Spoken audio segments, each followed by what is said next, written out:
Pastor Mark Finley descreve o Deus que passa pela aprovação conosco, na mensagem Desafiando o Decreto de Morte.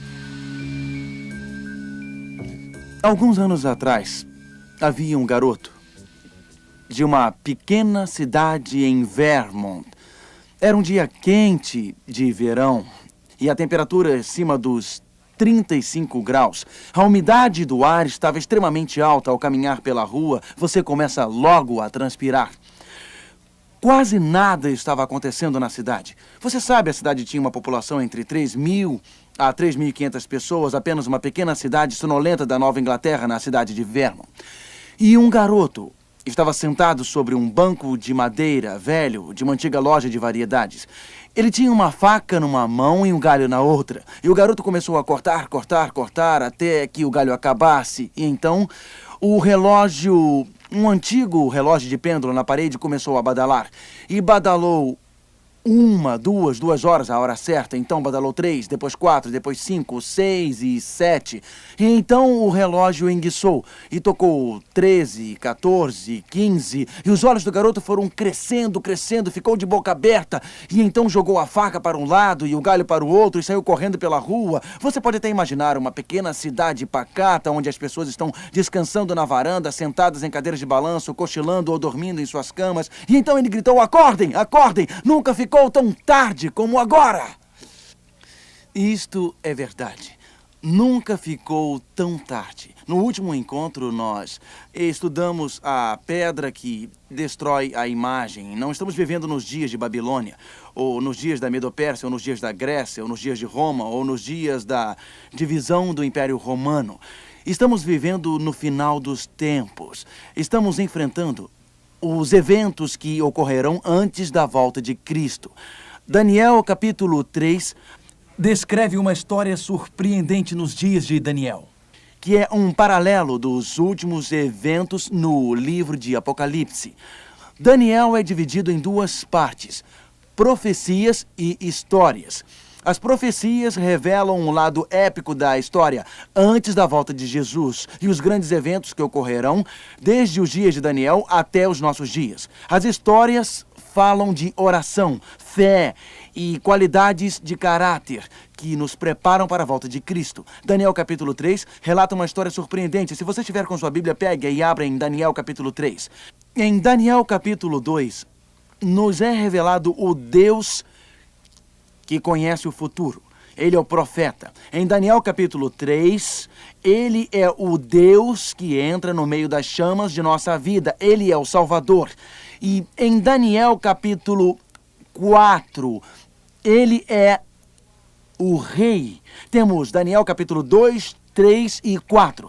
No capítulo 2, ele é o revelador do futuro. No capítulo 3, ele é o redentor do seu povo. E no capítulo 4, ele é o soberano. Então ele é revelador, redentor e também é soberano. Ele é profeta, sacerdote e rei. E nos capítulos 2, 3 e 4, maravilhoso. O capítulo 3, revelando eventos dos nossos dias até o fim dos tempos. Daniel capítulo 3, verso 1. O rei Nabucodonosor fez uma imagem de ouro que tinha 60 côvados de altura e 6 de largura. Levantou-a no campo de Dura, na província de Babilônia. Agora espere um pouco. Existe uma imagem no capítulo 2. Nós lemos a respeito dela, mas agora existe uma imagem no capítulo... qual? 3. Quem revelou a imagem para Nabucodonosor no capítulo 2? Quem revelou? Daniel revelou a imagem, mas quem deu a imagem a Nabucodonosor? Quem foi? Deus. Quem fez a imagem do capítulo 3? Era a imagem de Deus? Não era a imagem de Deus, mas era o quê? A imagem de Nabucodonosor. Em Daniel capítulo 2, você tem a delineação verdadeira da história. Em Daniel capítulo 3, você tem a falsificação. Em Daniel capítulo 2, você tem a imagem com a cabeça de ouro, peito e braços de prata, e quadris de bronze, pernas de ferro, pés, parte de ferro e barro. Em Daniel capítulo 3, a imagem é toda de ouro.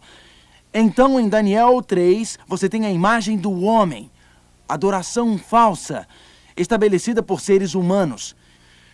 E algo interessante sobre Daniel capítulo 3 é que a altura da imagem é 66 côvados. Então, nós lemos que na imagem ela tem 66 côvados e 6 na Bíblia é sempre exemplo de imperfeição. 7 é sempre exemplo de perfeição. 6 é símbolo de imperfeição, perdição e desobediência. 7 é um símbolo de perfeição. Então aqui você tem uma imagem feita com altura de 66 côvados, representando o caminho da desobediência, o caminho do homem em vez do caminho de Deus. Vamos olhar em Daniel capítulo 3. Nabucodonosor fez esta grande imagem, toda de ouro no campo de Dura. Uma imagem falsificada, criada pelo homem e não por Deus. Verso 2. Então o rei Nabucodonosor mandou ajuntar os sátrapas, os prefeitos, governadores, juízes, os tesoureiros, os magistrados, os conselheiros e todos os oficiais das províncias para que viessem à consagração da imagem que o rei Nabucodonosor tinha levantado. Então quem estava vindo? Prefeitos, governadores, juízes, tesoureiros, todos que eram conhecidos e todos que eram importantes. Se você não conseguisse um convite para a dedicação desta grande imagem em Daniel, no campo de Dura, em Daniel capítulo 2, você não era ninguém. Você não tinha nenhuma posição importante no império. E as escrituras dizem que todos eles vieram, os prefeitos, capitães, todas as pessoas importantes como juízes, tesoureiros, verso 4. Nós lemos, ordena-se a vós outros, ó povos, nações e homens de todas as línguas, no momento em que ouvirdes o som da trombeta, do pífaro, da harpa, da cítara, do saltério, da gaita de foles, de toda sorte de música, vos prostreis e adorareis a imagem que foi levantada. Agora perceba, a questão aqui está uma imagem falsa, toda de ouro, feita por homem e não por Deus. E todos os governadores, representando os seus povos, vieram para o campo de Dura. O campo de Dura estava lotado. Pessoas por vários quilômetros pelo campo de Dura. E a imagem de ouro, num pedestal de 60 côvados, um côvado equivalente a 45 centímetros, possuía 27 metros de altura. Tem algum engenheiro no auditório? Alguém é engenheiro? Levante a mão se você for engenheiro, por favor. Um carpinteiro, alguém que entenda de construção, levante a mão, por favor. Por favor, levante a mão. Isso, muito bem. Qual é a altura de uma casa? Qual a altura de uma casa? 3,5 metros, não é? 3,5 metros. Então, 27 metros de altura é um prédio de 8 ou 9 andares, não é isso? Imagine você andando pelas ruas de uma grande cidade e você olha para cima, para na esquina e olha para um prédio de 9 andares. E enquanto olha para cima, alguém lhe pergunta: por que está olhando para cima? O que você está olhando? Eu só estava imaginando qual é o tamanho deste prédio e o tamanho da imagem que Nabucodonosor ergueu no campo de Dura. O que você estava imaginando? Quem fez o quê? O próximo prédio de 9 andares que você vir é provavelmente o tamanho do pedestal e da imagem, dos dois. Mas 9 andares de altura, naquele extenso campo de Dura no deserto, uma imagem extraordinária que o rei construíra, um monumento para sua glória. Mas você recorda que a imagem verdadeira do capítulo 2 de Daniel, qual é a parte de ouro? Qual é? A cabeça era de ouro, mas agora toda a imagem era de ouro. Bem, Deus disse a Nabucodonosor: o seu reino é representado por Babilônia, mas outro metal, a prata, outro reino irá te destronar. Então Nabucodonosor disse: não é bem assim, Deus. Não é uma imagem com a cabeça de ouro e o outro império de prata e outro de bronze. Toda a imagem é de ouro. Meu reino permanecerá para sempre. De fato, em recentes descobertas arqueológicas na Babilônia, um tablete de barro foi descoberto com a assinatura de Nabucodonosor, que os arqueólogos dizem ser autêntica, e isto diz: ó Babilônia, o deleite dos meus olhos, a excelência de todos os reinos, que meu reino, Babilônia, permaneça para sempre, sempre, sempre, sempre. Porém, Nabucodonosor está dizendo: nada feito, Deus, não vou aceitar a sua interpretação. O meu caminho é melhor que o seu. Nós vemos nesta dedicação da imagem na antiga Babilônia, onde Nabucodonosor ordena que todas as pessoas importantes, representando os seus impérios, se curvem e adorem a esta imagem. Vamos ao verso 6. Qualquer que não se prostrar e não adorar, será no mesmo instante lançado na fornalha de fogo ardente. Agora vamos observar com cuidado, por favor, o que está acontecendo aqui no campo de Dura. Você tem um rei corrupto neste capítulo, Nabucodonosor.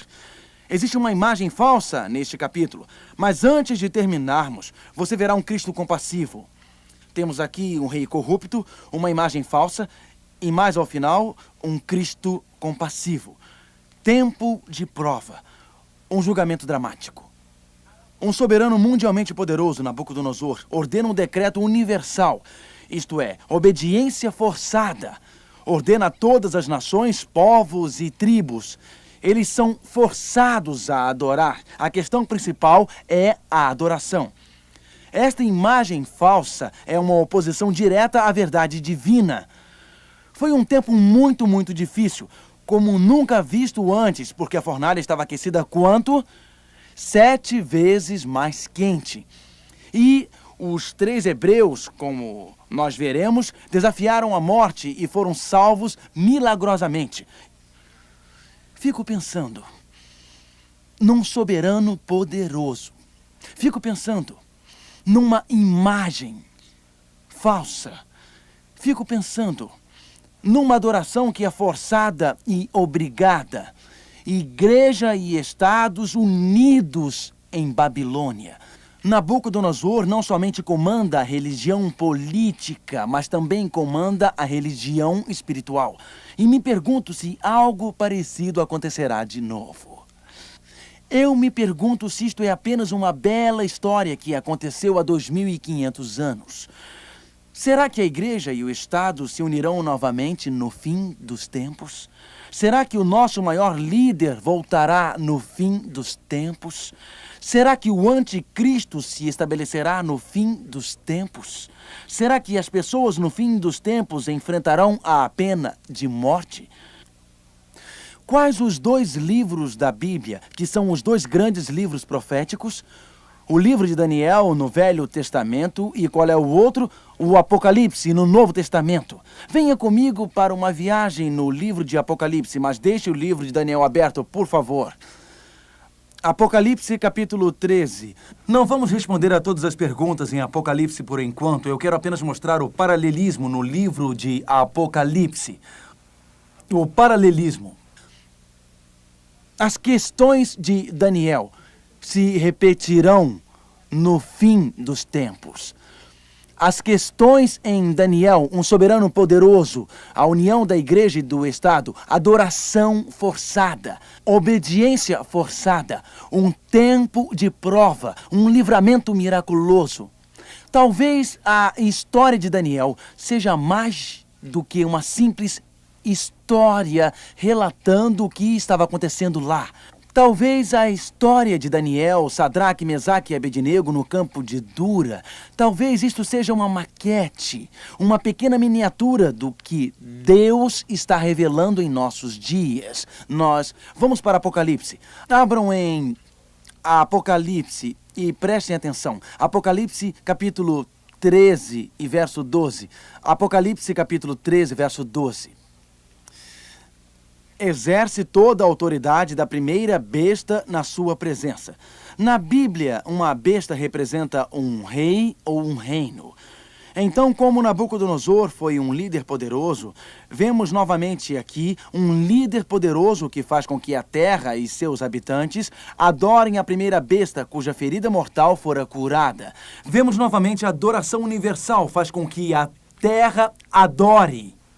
Agora, observe que em Daniel capítulo 3 existe um líder mundialmente poderoso, em Apocalipse 13 um líder poderoso, o poder da besta. Em Daniel capítulo 3 nós temos adoração forçada. Em Apocalipse 13 tem adoração forçada. Em Daniel capítulo 3 tem decreto universal. Em Apocalipse capítulo 13 tem decreto universal. Agora note. Verso 15, e lhe foi dado comunicar fôlego à imagem da besta, para que não só a imagem da besta falasse, como ainda fizesse morrer quantos não adorassem a imagem da besta. Daniel capítulo 3 fala de uma imagem falsa, representando desobediência a Deus e está relacionada à adoração. Em Apocalipse 13, esta imagem falsa é para o poder da besta em Daniel capítulo 3, era uma imagem para o reino de Nabucodonosor, Babilônia. Agora uma imagem para o poder da besta com adoração forçada é obrigatória. E a Bíblia diz em Apocalipse 13 que aqueles que não se curvarem e adorarem a besta morrerão. Existe um paralelismo distinto entre Daniel 3 e Apocalipse capítulo 13. Havia problemas nos dias de Daniel e haverá problemas no fim dos tempos. Novamente um poderoso líder mundial, a besta, surgirá. Ela passará um decreto universal unindo Estado e Igreja. O primeiro boicote econômico, Apocalipse 13, diz que ninguém poderá comprar ou vender a não ser que tenha a marca da imagem da besta. Haverá uma imagem falsa, um sinal ou uma marca falsa da autoridade da besta. A imagem de ouro no campo de Dura era um sinal da autoridade da Babilônia. A adoração àquela imagem representava a adoração à Babilônia e haverá um sinal ou marca, um símbolo da autoridade do poder da Igreja-Estado perto do fim. Aqueles que não concordarem com a união da Igreja e Estado, mas permanecerem fiéis a Deus, terão que desafiar a morte e ter firme lealdade a Deus. E a Bíblia diz que eles terão uma fé similar à de Sadraque, Mesaque e Abednego. Mas alguém interrompe e diz: espere um pouco, eu estou muito interessado em saber quem é a besta. Estou muito interessado em saber qual é a marca da besta. Estou muito interessado na questão da compra e da venda. Então deixa eu explicar rapidamente. Vamos supor que eu diga assim: esta pessoa é a besta. Suponha que eu diga: esta é a marca da besta. Você pode saber quem é a besta. Você pode saber qual é a marca da besta. Mas se você não acreditar em Jesus, apesar de todo o conhecimento sobre a besta e a marca da besta, não irá se salvar. O que é mais importante? Saber como ter fé para superar a crise do fim dos tempos ou saber intelectualmente todos os detalhes sobre esta crise? A Bíblia não diz que até mesmo os demônios creem e tremem porque eles creem e tremem porque eles sabem o que vai acontecer. Mas eles não têm a fé de entrega total a Jesus. Talvez mais importante do que estudar sobre quem é a besta hoje, talvez mais importante seja voltar a Daniel capítulo 3 e ver o que está se passando na mente de Sadraque, Mesaque e Abednego. Essas três pessoas merecem isto. Talvez seja mais importante entender sobre a sua fé do que sobre uma besta que aparecerá no futuro. Vamos voltar a Daniel capítulo 3. Em Daniel capítulo 3... surge um líder mundialmente poderoso e este líder mundialmente poderoso ordena e obriga a adoração. Este líder mundialmente poderoso constrói uma imagem em oposição ou desobediência a Deus. Este líder mundialmente poderoso esquenta a fornalha 7 vezes mais quente e é um tempo de prova como nunca houve antes. Note que a Bíblia diz em Daniel, verso 8 e capítulo 3. Nabucodonosor disse: bem, quando a banda tocar, todos ouvirem o som da música, coloquem-se de joelhos com o rosto no chão e adorem.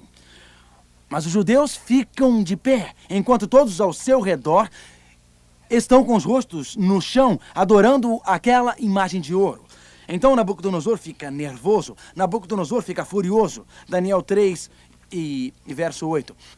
No mesmo instante se chegaram alguns homens caldeus e acusaram os judeus. Disseram ao rei Nabucodonosor: ó rei, vive eternamente. Tu, ó rei, baixaste um decreto pelo qual todo homem que ouvisse o som da trombeta se prostraria e adoraria a imagem de ouro. E qualquer que não se prostrasse e não adorasse seria lançado na fornalha. Estes judeus, estes reféns, Sadraque, Mesaque e Abednego, não fizeram caso de ti. A teus deuses não servem. Eles te desafiaram, ó rei, não podemos tolerar isto. Nabucodonosor disse: tragam eles. Vou falar com eles. Então trouxeram Sadraque, Mesaque e Abednego, verso 14. Ele olha em seus olhos e diz: é verdade. Ó Sadraque, Mesaque e Abednego, que não servis a meus deuses nem adorais a imagem que levantei? E sabem de uma coisa? Eu acho que pelo menos nesse instante, o rei Nabucodonosor foi mais inteligente do que alguns de nós. Eu acho que ele é mais inteligente do que nós. Já escutou que alguém disse, que alguém disse, que alguém disse, que uma outra pessoa disse algo sobre você?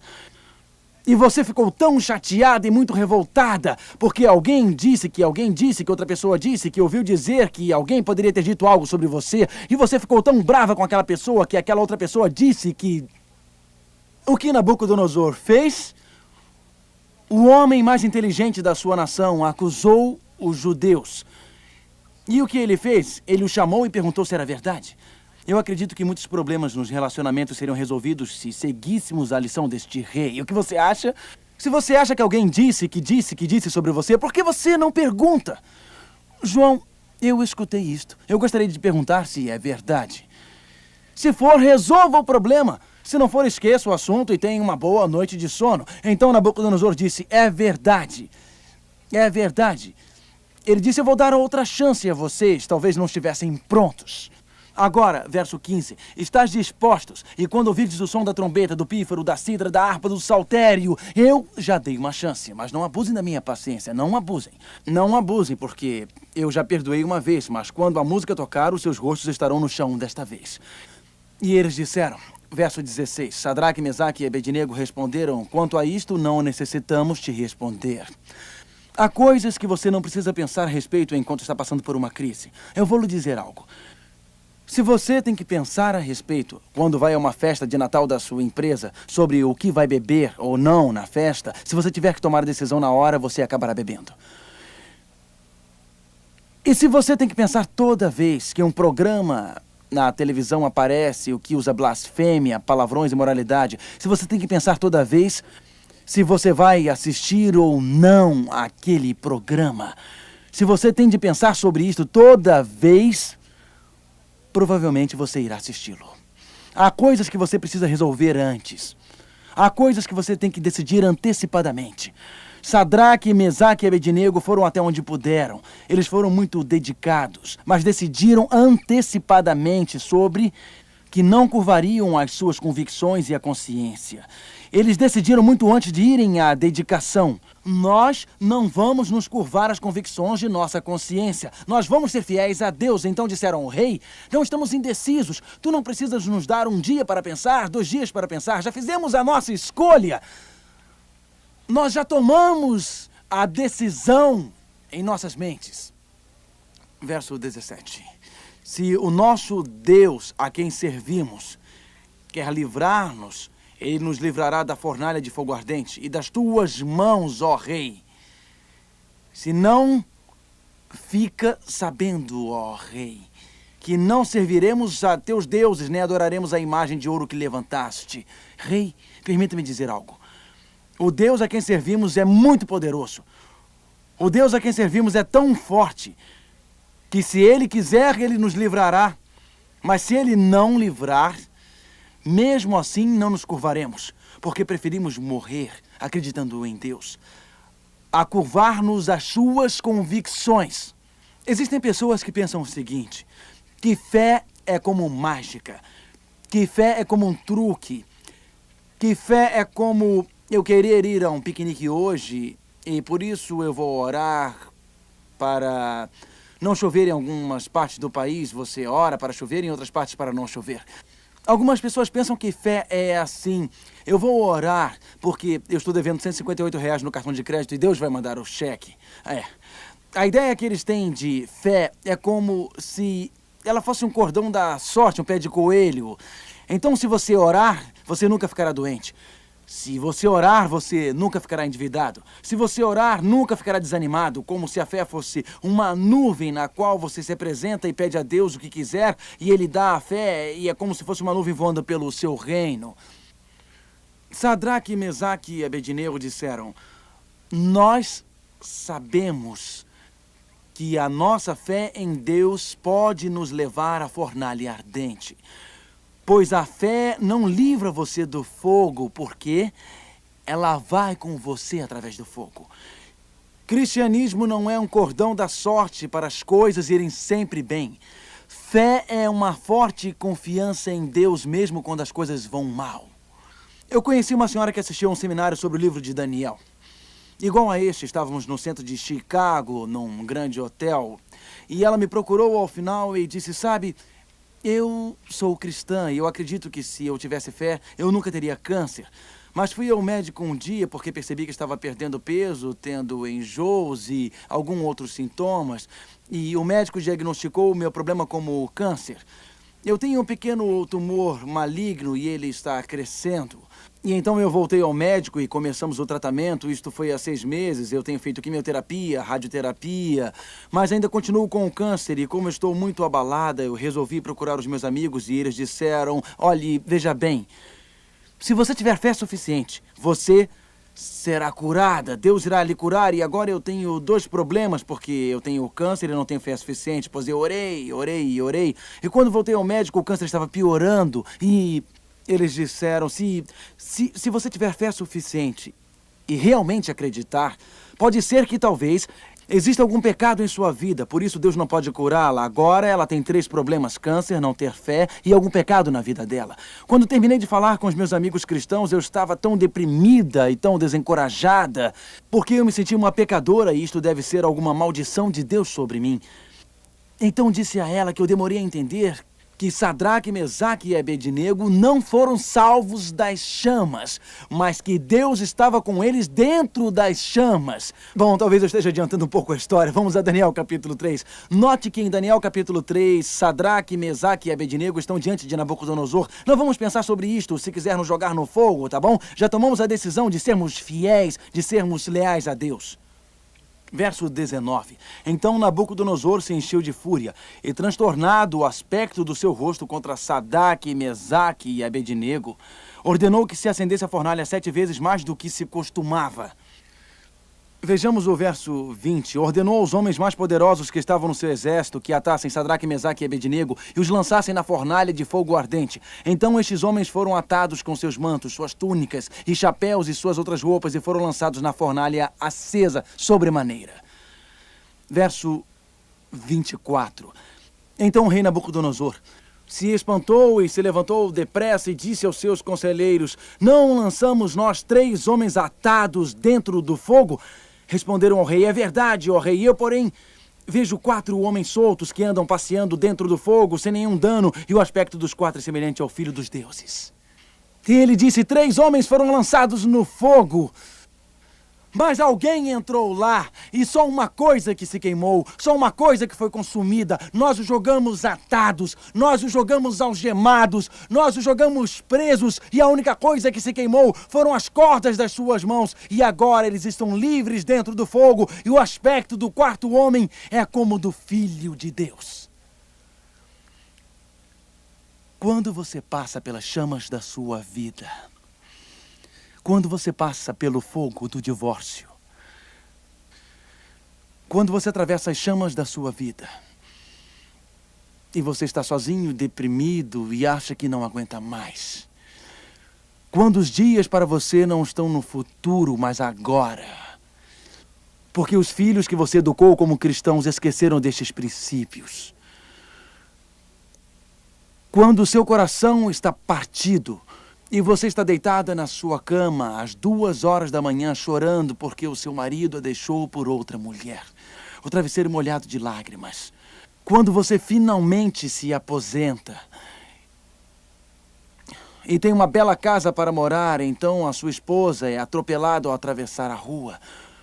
Você recebe um telefonema no meio da noite. Ela ainda não chegou em casa. Você começou a ficar preocupado.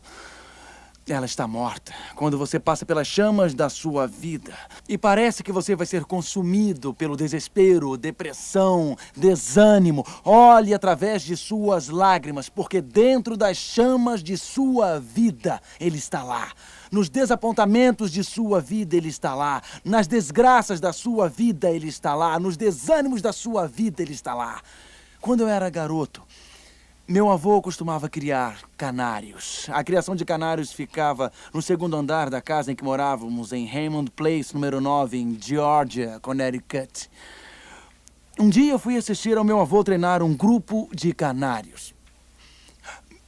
Meu avô pegou um canário e o colocou numa gaiola, isolando de todo o resto.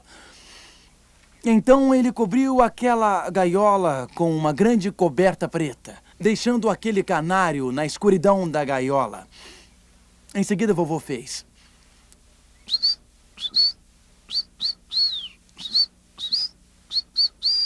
Vocês não sabiam que eu sabia treinar canários, não é? Mas eu sei. E então, vovô fez. E logo o canário começava a cantar para o vovô, e o canário começou a fazer um bom festival de música bem ali. Perguntei ao vovô: vovô, o que você está fazendo? Ele disse: Mark, se você quer realmente treinar um canário para cantar, você tem que isolá-lo dos outros canários. Coloque-o na escuridão, e a canção que o canário cantar na escuridão, ele cantará para sempre. Quando Sadraque, Mesaque e Abednego, confiantes em Deus, passaram pelas chamas ardentes das provas em sua vida, Deus estava ensinando-os a cantar uma canção na escuridão. Deus estava ensinando-os a terem mais fé. Deus estava ensinando-os a terem mais coragem. Não foi porque Deus não os amava que eles foram para a fornalha. Foi porque Deus viu neles alguma coisa muito valiosa. Foi porque Deus viu neles algo muito precioso, que precisava de ser refinado pelas chamas das dificuldades, pelas chamas do sofrimento.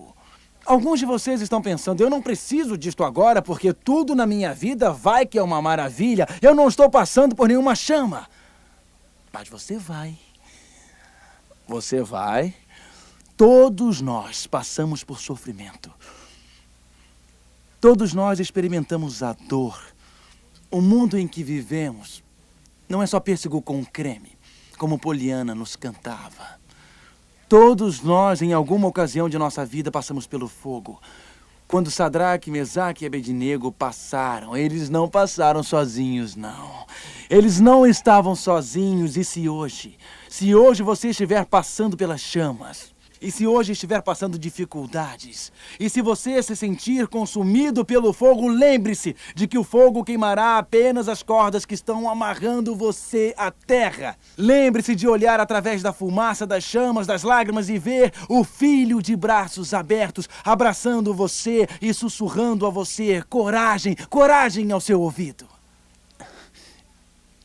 E lembre-se, Deus confia tanto em você que Ele permitiu que você passasse por algumas chamas hoje, para que quando a crise final chegar amanhã, quando novamente um grande líder mundial fizer um decreto universal impondo adoração, forçando homens e mulheres a servirem ao inimigo no lugar de Deus, quando isto acontecer, você já terá passado pela dor, dificuldade e sofrimento que preparam você para estes eventos culminantes. Daniel 3 termina com um magnífico cenário de glória. Um rei pagão, abalado pela fé de Sadraque, Mesaque e Abednego. Vamos a Daniel 3. Verso 28. Nabucodonosor olhou para as chamas. Ele viu o Filho de Deus. Ele olhou para dentro das chamas e ele viu naquelas chamas Cristo o Salvador, poderoso com o seu povo. Quando eu clamo, Jesus responde. Quando eu estou em luta, quando eu estou com medo, quando eu preciso muito dele. Nabucodonosor viu que eles tinham algo que ele não tinha. Ele viu que eles tinham um Salvador que ele queria muito. E a Bíblia diz em Daniel 3, verso 28, falou Nabucodonosor e disse: bendito seja o Deus de Sadraque, Mesaque e Abednego, que enviou o seu anjo e livrou os seus servos. Pois não quiseram cumprir a palavra do rei, preferindo entregar os seus corpos a servirem e adorarem a qualquer outro Deus senão o seu. Portanto, faça um decreto, pelo qual todo povo, nação e língua que disser blasfêmia contra o Deus de Sadraque, Mesaque e Abednego seja despedaçado. Veja que ele continua tendo tendências malignas. E ele continua dizendo: agora eu quero servir a Deus e não vou forçá-los a servir à imagem, eu vou forçá-los a servir a Deus. Ainda não entendeu, ele continua desatento. Mas ele finalmente ficou convencido de que Deus realmente salva. Um dia, nas ruas de ouro. Um dia, num lugar chamado eternidade. Um dia onde o ar será fresco e puro. Os riachos e os rios serão de Babilônia novamente. A terra coberta de um verde. Um dia, os pássaros cantarão. As flores brotarão. Um dia, não haverá doença, sofrimento, dor ou morte. Na minha imaginação, eu vejo dois homens caminhando juntos. Daniel e Nabucodonosor. Eles vão juntos. As evidências bíblicas mostram que por causa do testemunho de Sadraque, Mesaque e Abednego, em Daniel 3, por causa do testemunho de Daniel no capítulo 1, porque Daniel foi fiel durante as chamas de sua vida. Porque Daniel perseverou durante as chamas de sua vida. Por tudo isso, o rei Nabucodonosor será salvo. O maior testemunho de que Cristo está em sua vida é quando você é fiel nas dificuldades. Há mais ou menos 3 semanas, ocorreu um dos fatos mais tristes que eu já testemunhei. Eu estava sentado no meu escritório do programa Está Escrito, e Royce Williams, o gerente de nosso programa Está Escrito, entrou na minha sala chorando. Royce já é um homem idoso e ele trabalha no nosso programa religioso de televisão há mais ou menos 17 anos. Suas mãos estavam trêmulas, ele tinha um fax vindo da China. O programa Está Escrito é muito divulgado na televisão da China e o representante da China, Dr. Rubens Nelson, tem doutorado em estudos chineses e também PhD em saúde. Dr. Nelson era nossa ligação à China, falava fluentemente o mandarim, a língua falada na China, e eu viajei pela China 2 vezes com o Dr. Nelson. E o fax dizia: o governo americano sente muito em lhe dizer que o Dr. Nelson morreu esta manhã na China. Atravessando a rua, ele estava andando quando uma bicicleta ou um carro o atingiu. Nós não temos todos os detalhes. Ele tropeçou no meio-fio e caiu para trás. Sua cabeça tinha um ferimento tão grande na parte de trás que o sangue o sufocou enquanto eles o colocavam na calçada. Nós ficamos chocados no escritório. Foi uma prova de fogo. Eu pensei em sua esposa, Dorothy, chorando. Eu pensei em seus filhos. Quando visitamos a família, Dorothy disse: Pastor Finley, eu falo chinês. Eu quero voltar para a China e continuar o trabalho. O filho dela se levantou e disse: eu quero voltar para a China e continuar o trabalho. A prova que eles estavam passando, juntos como uma família, não esmagou a fé deles. A prova que eles estavam passando não destruiu a fé deles. Não os tornou rancorosos, e sim mais fortes. Não ficaram com raiva, e sim ansiosos pela volta de Cristo. E Dorothy disse: vou lhe contar algo. Pouco antes de irmos para a China, ele me disse isto: Dorothy, haverá vítimas em nosso trabalho na China. Alguns vão morrer. Eu escrevi uma pequena canção, Dorothy. Ele não era compositor. Eu escrevi uma pequena canção. E a canção diz: falta pouco tempo para a volta de Cristo. Falta pouco tempo e a tristeza e a morte findarão. Falta pouco tempo e nós seremos vitoriosos. Ele escreveu a letra e a música pouco antes de morrer. Era como se Deus o estivesse preparando. Esta família passou pela fornalha. Esta família passou pelo teste da fé. Esta família passou por uma experiência amarga de vida. Mas eles deixaram que Cristo, o divino Filho de Deus, entrasse nas chamas e ficasse ao lado deles, acalentando, encorajando, dando esperança, certeza e convicção. Você está passando por alguma chama hoje em sua vida? Você está passando por algum pesar em sua vida? Alguma tristeza em sua vida? Algum desapontamento hoje em sua vida? Nas chamas da vida, Ele está. Olhe através das lágrimas. através dos seus desapontamentos, você o encontrará no meio da sua noite escura e da sua prova mais difícil. Vamos orar. Pai Celestial, obrigado porque nas chamas da vida, Tu estás lá. Nas provas da vida, Tu estás lá. Aprendemos em Daniel 2 que Tu és o revelador do futuro. Coloque o nosso futuro em Tuas mãos. Em Daniel 3, Tu és o Redentor, entrando nas chamas e nos salvando das chamas da vida.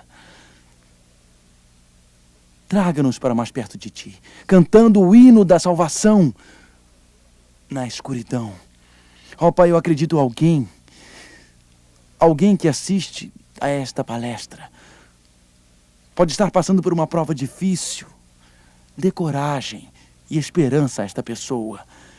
Senhor, assegurando que Tu estás lá, que esta pessoa possa sentir a presença de Deus agora, que ela sinta as palavras de encorajamento neste momento, que esta pessoa sinta os Teus braços de amor ao seu redor neste momento. Ó Pai, em nome de Jesus, amém. Ter tudo e esquecer que se pode perder tudo. Escute cuidadosamente enquanto Mark Phelan adverte aqueles que têm tudo e oferece esperança para quem perdeu tudo. No Livramento Impossível, nosso próximo estudo.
Ao nos aproximarmos do fim deste século, milhões de pessoas estão sendo tomadas pela ansiedade e medo de saber o que trará o terceiro milênio. As profecias do Apocalipse revelam um futuro surpreendente. Mostram que não precisamos ter receio quanto ao que está por vir. A esperança é um fio que nos sustenta nas circunstâncias de grande sofrimento. Jesus é a esperança na dor, na indecisão, no medo, na morte. Ele é a esperança para uma vida vitoriosa. O Está Escrito apresenta esta coleção inédita com o pastor Alejandro Bulhon, contendo o livro O Terceiro Milênio e as Profecias do Apocalipse, e a série em 4 fitas de vídeo Revive, Jesus é a Esperança. Você encontrará respostas aos mais profundos anseios humanos, e tudo